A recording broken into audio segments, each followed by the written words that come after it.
On April 10th, 1912, the RMS Titanic set out on its first commercial voyage. The Titanic was set to cross the Atlantic Ocean, starting in Southampton, England, and arrive in New York 5 days later. Unfortunately, the Titanic never arrived. During the trip, the Titanic struck an iceberg, causing it to sink, and over 1,000 lives were lost. But you already knew this. That is the story of the Titanic, after all.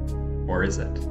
In 1898, the author Morgan Robinson wrote and published a novella known as The Wreck of the Titan, or Futility. This book surrounded a British ocean liner known as the Titan. In this book, the Titan makes a journey across the North Atlantic Ocean, and after striking an iceberg, the Titan sinks. This book is widely known for predicting the disaster of the Titanic 14 years before the incident happened. There are a lot of coincidences between the wreck of the Titan and the real-life Titanic, but are they really coincidences?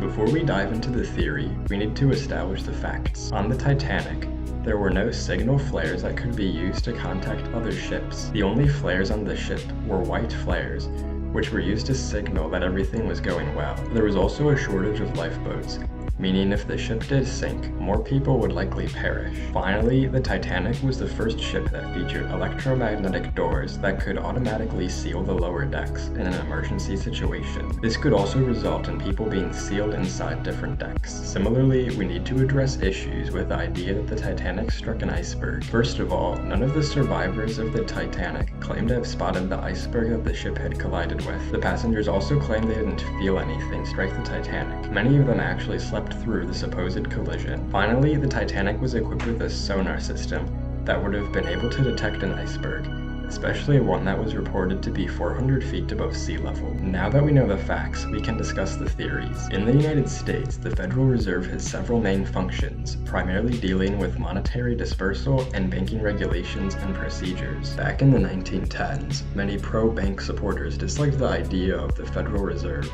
because they felt that the government should have little control over the banking system. Several powerful, vocal individuals who opposed the creation of the Federal Reserve were John Jacob Astor IV, Benjamin Gunham, and Isidor Straus. All of these people were incredibly wealthy, with John Jacob Astor IV being the wealthiest man in the world at the time. All these businessmen were very outspoken against the creation of the Federal Reserve. On the other side of the Federal Reserve argument was John Pierpont Morgan. J.P. Morgan was a prominent banker and businessman who was in favor for the establishment of the Federal Reserve. During the same time people were discussing the creation of the Federal Reserve, Morgan was working with Harland and Wolff and the White Star Line companies to create the Titanic. After the Titanic was completed, it was marketed as an unsinkable luxury ship that was meant for only the richest members of society. Oddly enough, the claims that the ship was unsinkable reportedly never came from the companies that helped create it. After the Titanic's completion, many wealthy people rushed to book their tickets, including the businessmen who were opposed to the Federal Reserve. Even J.P. Morgan purchased a ticket, but at the last minute he canceled. The same goes for Morgan's good friend, Milton Hershey, who went on to create the Hershey food empire. After the Titanic departed, everything went well for several days. On April 14th, the Titanic received information concerning ice patches in the area. Despite these warnings, the Titanic managed to hit an iceberg that was concealed under the water. This resulted in over 1,500 deaths. Finally, Morgan Robertson, the author of Wreck of the Titan, or Futility, passed away just 3 years after the Titanic sank. He died from a paraldehyde overdose. Paraldehyde is a drug used to treat convulsive disorders such as alcoholism,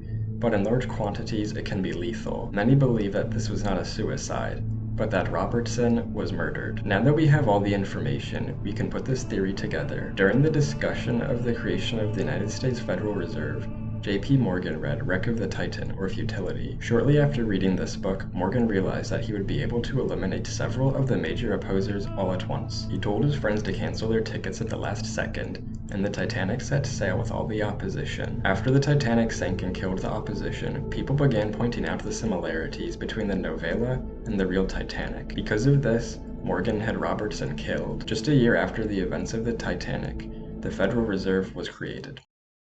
Well, that does it for the theory. Sorry for the shorter video. I was going to discuss more Titanic theories, but the ones that I wanted to discuss were built upon other, broader theories that I have yet to cover. It is also important to note that you shouldn't really subscribe to these theories presented in the video. They're more just for fun, but what you should do is subscribe to my channel, so you can always be notified when I release a new conspiracy theory video. Thank you for watching. Goodbye.